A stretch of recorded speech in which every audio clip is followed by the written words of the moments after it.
Hi hello ನಮಸ್ತೆ ಎಲ್ಲರಿಗೂ. ನಾನು ನಿಮ್ಮ ಸುಜಾತ. ಇವತ್ತು ಒಳ್ಳೆ ರೆಸಿಪಿಯೊಂದಿಗೆ ನಿಮ್ಮ ಮುಂದೆ ಬರ್ತಾ ಇದ್ದೀನಿ ನೋಡಿ. ಇವತ್ತು ಹುರುಳಿ ಸಾರು ಮಾಡ್ತಾ ಇದ್ದೀನಿ.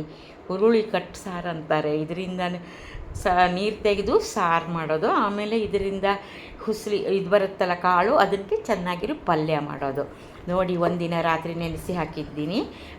ಹಾಗೆ ನೆನೆಸ್ಬಿಟ್ಟು ಬೆಳಿಗ್ಗೆ ಕಟ್ಟಿಟ್ಟರೆ ಸಂಜೆ ಒಳಗೆ ಈ ಥರ ಮೊಳಕೆ ಬರುತ್ತೆ. ಎಲ್ಲ ಚೆನ್ನಾಗಿ ಮೊಳಕೆ ಬಂದಿದೆ. ಇವಾಗ ಇದನ್ನೊಂದು ಕುಕ್ಕರಲ್ಲಿ ಹಾಕಿ ಅದಕ್ಕೆ ಎಷ್ಟು ಬೇಯುವಷ್ಟು ನೀರು ಹಾಕಿ ಎಷ್ಟು ಬೇಕೋ ಅಷ್ಟು, ತುಂಬ ಜಾಸ್ತಿ ಹಾಕಬಾರ್ದು. ಅದರ ರಸ ತೆಗಿಬೇಕಲ್ಲ, ತುಂಬ ಕಮ್ಮಿನೂ ಆಗಬಾರ್ದು. ಹಾಗೆ ಇದು ಮಳೆಗಾಲ ಚಳಿಗಾಲದಲ್ಲಿ ತುಂಬ ಚೆನ್ನಾಗಿರುತ್ತೆ, ಆರೋಗ್ಯಕರವಾಗಿರುತ್ತೆ. ಹುರುಳಿಕಾಳು ಸಾರು ಮಾತ್ರ ಹಿಂದಿನ ಕಾಲದಲ್ಲಿ ಮಳೆಗಾಲದಲ್ಲಿ ಮಾಡಿಯೇ ಮಾಡ್ತಾರೆ ಇದು. ಈಗ ಒಂದು 6 ಸಿಟಿ ಹಾಕ್ತೀನಿ. ನಮ್ಮ ಕುಂದಾಪುರ ಕಡೆ ಎಲ್ಲ ಆವಾಗೆಲ್ಲ ಹೂಡುವುದು, ಇವಾಗೆಲ್ಲ ಮಿಷಿನ್ ಬಂದಿದೆ. ಆವಾಗ ಹೋರಿಗೆ ಎತ್ತುಗಳಿಗೆಲ್ಲ ಇದನ್ನು ಬೇಯಿಸಿ ಹಾಕ್ತಾಯಿದ್ರು. ಇವಾಗ ನಾವು ಇದನ್ನು ತಿಂತಾಯಿದ್ದೀವಿ.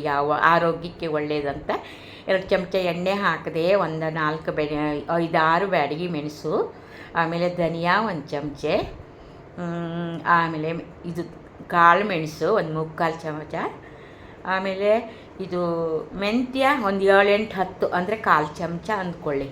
ಇದನ್ನೇ ನಿಧಾನವಾಗಿ ಸಣ್ಣ ಉರಿಯಲ್ಲಿ ಹುರಿಬೇಕು. ತುಂಬ ಚೆನ್ನಾಗಿರುತ್ತೆ. ನಾನು ತುಂಬ ಸರ್ತಿ ಯಾವಾಗೋ ಒಂದು ಸರ್ತಿ ಮಾಡ್ತೀನಿ, ಬಿಸಿಲುಗಾಲದಲ್ಲಿ ಬೇಡ. ಹಾಗೆ 1 ಬಟ್ಲು ಹಸಿ ಕೊಬ್ಬರಿನ ತುರಿದು ಇಟ್ಕೊಂಡಿದ್ದೀನಿ. ಅದನ್ನು ಇದ್ರ ಜೊತೆ ಹಾಕಿ ಫ್ರೈ ಮಾಡಿದರೆ ಹಸಿ ವಾಸನೆ ಫುಲ್ ಹೋಗುತ್ತೆ. ಇವಾಗ 6 ಸಿಟಿ ಹಾಕಿದ್ದೀನಲ್ಲ, ಸಿಟಿ ಎಲ್ಲ ಪ್ರೆಷರ್ ಹೋಗಿದೆ ನೋಡಿ. ಚೆನ್ನಾಗಿ ಬೆಂದಿದೆ ಹುರುಳಿಕಾಳು, ಎಷ್ಟು ಚೆನ್ನಾಗಿ ಬೆಂದಿದೆ ನೋಡಿ. ಗಮ್ಮಂತ ಆ ಹುರುಳಿಕಾಳು ಮೊಳಕೆ ಬಂದಿದ್ದಕ್ಕೆ ಇನ್ನೂ ಟೇಸ್ಟು ಜಾಸ್ತಿ ಆಗುತ್ತೆ ನೋಡಿ. ಬೆಂದಿದೆ, ಆಲ್ಮೋಸ್ಟ್ ಬೆಂದಿದೆ. ಇನ್ನೂ ಸಾಫ್ಟ್ ಬೇಕಂದರೆ ಒಂದು 2 ವಿಷಲ್ ಜಾಸ್ತಿ ಹಾಕ್ಬೋದು. ನಾನೀಗ 6 ಹಾಕಿದ್ದೀನಿ. ಇದಕ್ಕೆ ಚೆನ್ನಾಗಿ ಬೆಂದಿದೆ.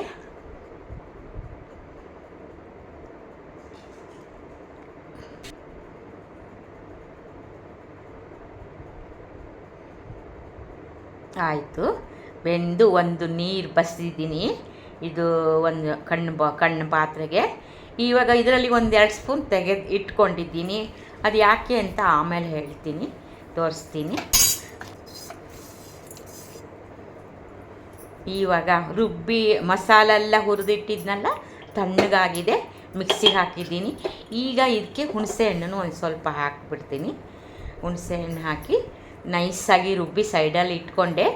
ಇವಾಗ ಒಂದು ಪಾತ್ರೆಗೆ 1-2 ಚಮಚ ಕೊಬ್ಬರಿ ಎಣ್ಣೆನೇ ಹಾಕಿದ್ದು ನಾನು. 2 ಚಮಚ ಕೊಬ್ಬರಿ ಎಣ್ಣೆ ಹಾಕಿ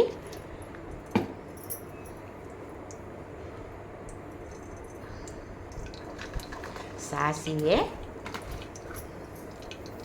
ಜೀರಿಗೆ, ಶುಂಠಿ, ಕರಿಬೇವು ಮತ್ತು ಒಂದು ಆನಿಯನ್ ಹಚ್ಚಿಟ್ಕೊಂಡಿದ್ದೀನಿ, ಈರುಳ್ಳಿ ಒಂದು, ಮತ್ತು ರುಬ್ಬುವಾಗಲೂ ಹಾಕ್ಕೊಂಡಿದ್ದೀನಿ 1 ಈರುಳ್ಳಿ, 2 ಈರುಳ್ಳಿ ಬೇಕಾಗುತ್ತೆ. ಹಾಗೆ ಚೆನ್ನಾಗಿ ಇದು ಫ್ರೈ ಆಗ್ತಾ ಇದೆ ಸಿಮ್ಮಲ್ಲಿ, ಸಣ್ಣ ಉರಿಯಲ್ಲಿ. ಅದು ಗೋಲ್ಡನ್ ಥರ ಬರೋ ತನಕ ಫ್ರೈ ಮಾಡಬೇಕು. ಆಲ್ಮೋಸ್ಟ್ ಆಯಿತು, ಫ್ರೈ ಆಯಿತು. ಇವಾಗ ಏನು ಮಾಡ್ತೀನಿ, ಇವಾಗ ಫ್ರೈ ಆಗಿದೆ.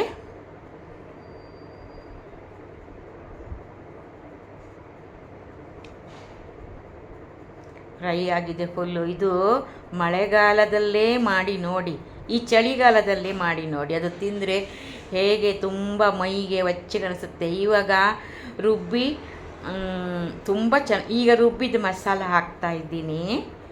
ರುಬ್ಬಿದ ಮಸಾಲ ಅದು ನಿಮಗೆ ಕ್ವಾಂಟಿಟಿ ಎಷ್ಟು, ತುಂಬ ತೆಳ್ಳಗೂ ಬೇಡ, ತುಂಬ ದಪ್ಪನೂ ಬೇಡ. ಅನ್ನದ ಜೊತೆನೇ ಚೆನ್ನಾಗಿರುತ್ತೆ ಇದು. ಮತ್ತು ಚಪಾತಿ ಅದಕ್ಕೆಲ್ಲ ಮುದ್ದೆ ಜೊತೆ ಚೆನ್ನಾಗಿರ್ಬೋದು. ಉಪ್ಪು ಹಾಕ್ತೀನಿ ರುಚಿಗೆ ತಕ್ಕಷ್ಟು. ಆಮೇಲೆ ಮತ್ತೆ ಬೇಕಾದರೆ ನೋಡಿ ಹಾಕಿ. ಆಮೇಲೆ ಒಂದು ಸ್ವಲ್ಪ ಬೆಲ್ಲ ಹಾಕಲೇಬೇಕು ಇದಕ್ಕೆ. ಬೆಲ್ಲ, ಹುಳಿ, ಖಾರ ಕರೆಕ್ಟ್ ಇರಬೇಕು. ಇವಾಗ ಅದನ್ನೆಲ್ಲ ಸಪ್ರೇಟ್ ಇಟ್ಕೊಂಡಿದ್ನಲ್ಲ ಕಾಳುಗಳು, ಅದನ್ನು ಒಂದು ಪಲ್ಯ ಮಾಡ್ತೀನಿ. ಇವಾಗ ಸಾಸಿವೆ, ಜೀರಿಗೆ, ಅರಿಶಿನ ಪುಡಿ, ಕರಿಬೇವು, ಇದು ಬೆಳ್ಳುಳ್ಳಿ, ಹಸಿಮೆಣಸಿನಕಾಯಿ ಮತ್ತು ಕರಿಬೇವು, ಈರುಳ್ಳಿ, ಹಚ್ಚಿದ ಈರುಳ್ಳಿ, ಇದಕ್ಕೂ ಸಹ ಈರುಳ್ಳಿ ಬೇಕು. ತುಂಬ ಚೆನ್ನಾಗಿರುತ್ತೆ ಫ್ರೆಂಡ್ಸ್.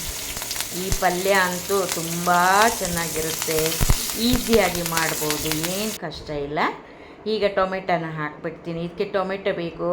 ಆಮೇಲೆ ಕಮ್ಮಿ ಆದರೆ ಸ್ವಲ್ಪ ಹುಣಸೆ ರಸ ಹೆಂಗೋ ಸೈಡಿಗೆ ಇಟ್ಕೊತೀವಲ್ಲ. ಆಯಿತು, ಬೆಂತು, ತುಂಬ ಚೆನ್ನಾಗಿ ಗಮ್ಮಂತ ಸ್ಮೆಲ್ ಬರ್ತಾಯಿದೆ. ಇವಾಗ ಇದನ್ನು ಚಪಾತಿಗೂ ಹಾಕ್ಕೊಂಡು ತಿನ್ಬೋದು. ಉಪ್ಪು ಹಾಕ್ತೀನಿ ಸ್ವಲ್ಪ, ಯಾಕಂದರೆ ಕಾಳುಗಳಿಗೆಲ್ಲ ಉಪ್ಪಾಗಿದೆ. ಸ್ವಲ್ಪ ಇದು ಗರಂ ಮಸಾಲ ಚೂರೇ ಚೂರು ಹಾಕ್ತೀನಿ, ಜಾಸ್ತಿ ಏನು ಹಾಕಲ್ಲ.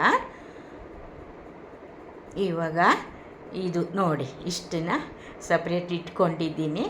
ಇದು ಪಲ್ಯಗೆ.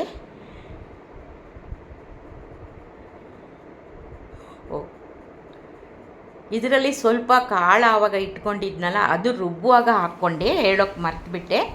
ಈಗ ಹುಣಸೆಹಣ್ಣಿನ ರಸ, ಬೆಲ್ಲ, ಇದಕ್ಕೆ ಟೊಮೆಟೊ ಏನು ಜಾಸ್ತಿ ಹುಳಿ ಇರೋಲ್ಲ, ಹಾಗಾಗಿ ಸ್ವಲ್ಪ ಹುಣಸೆಹಣ್ಣು ರಸ ಬೇಕೇ ಬೇಕಾಗತ್ತೆ. ಇದಕ್ಕೆ ಯಾವ ಕಾಳು ಸಾರಿಗಾದರೂ ಸ್ವಲ್ಪ ಬೇಕು. ಇನ್ನು ನೋಡಿ, ಇನ್ನು ಸ್ವಲ್ಪ ಇದೆಲ್ಲ ಒಟ್ಟು ಒಂದು ಮಿಕ್ಸ್ ಆಗಿ ಚೆನ್ನಾಗಿರುತ್ತೆ ಅಂತ ಸ್ವಲ್ಪ ಮ್ಯಾಶ್ ಮಾಡ್ತೀನಿ. ಹೀಗೆ ನಮ್ಮ ಇದ್ರ ಸಹಾಯದಿಂದ ಸ್ವಲ್ಪ ಹೀಗೆಲ್ಲ ಪ್ರೆಸ್ ಮಾಡಿದರೆ ಫುಲ್ಲು ಮಿಕ್ಸ್ ಆಗುತ್ತೆ, ತುಂಬ ಚೆನ್ನಾಗಿರುತ್ತೆ. ಆಯಿತು, ಈಗ ಆಲ್ಮೋಸ್ಟ್ ಪಲ್ಯನೂ ಮುಗೀತು. ಈಗೆಲ್ಲ ಕೊನೆಯಲ್ಲಿ ಕೊತ್ತಂಬರಿ ಸೊಪ್ಪು ಹಾಕಿಬಿಟ್ಟು ಒಂದು ಸ್ವಲ್ಪ ಕೊಬ್ಬರಿ ತುರಿದಿಟ್ಕೊಂಡಿದ್ದೀನಿ, ಹಸಿ ಕೊಬ್ಬರಿ. ಅದು ಹಸಿ ಕೊಬ್ಬರಿ ನೀವು ಎಷ್ಟು ಹಾಕ್ತೀರೋ ಅಷ್ಟು ಚೆನ್ನಾಗಿರುತ್ತೆ. ಆಯಿತು, ಹುರುಳಿಕಾಳು ಸಾರು ಆಯಿತು, ಹುರುಳಿಕಾಳಿಂದ ಪಲ್ಯನೂ ಆಯಿತು. ಇನ್ನು ಮತ್ತೆ ಒಳ್ಳೆ ರೆಸಿಪಿಯೊಂದಿಗೆ ಮತ್ತೆ ಸಿಗ್ತೀನಿ. ಬಾಯ್.